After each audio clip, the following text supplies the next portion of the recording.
নমস্কার, আমি টিনা চন্দনা ভট্টাচার্য। কবিগুরু রবীন্দ্রনাথ ঠাকুরের কিছু কবিতা ভীষণভাবে মনে প্রাণে জড়িয়ে আছে।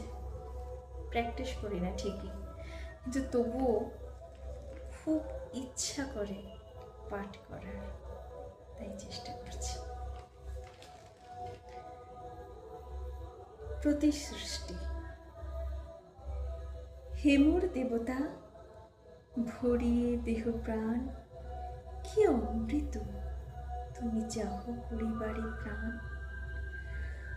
আমার নয়নে তোমার বিশ্ব ছবি, দেখিয়া লইতে সাধ যায় তব কবি। আমার মুগ্ধ শ্রবণে নীরব রহি, শুনিয়া লইতে চাহ আপনার গান। আমার চিত্তে তোমার সৃষ্টিখানি রচিয়া তুলেছে বিচিত্র এক বাণী।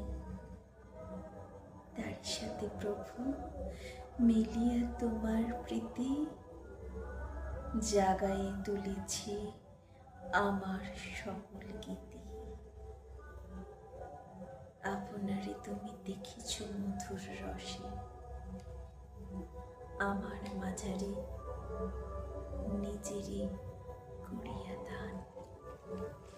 নমস্কার। খুব ভালো থাকবেন, সুস্থ থাকবেন, আনন্দে থাকবেন, মনের যত্ন নেবেন। আর ভালো লাগলে একটা লাইক শেয়ার করে দেবেন, কমেন্টে অবশ্যই জানাবেন কেমন হয়েছে। আর খুব প্রিয়জনদের মতো শাসন করবেন এবং বলবেন ভুল ত্রুটিটা। সাবস্ক্রাইবও করবেন, কিন্তু এটা আমার আবদার। খুব ভালো থাকবেন। নমস্কার।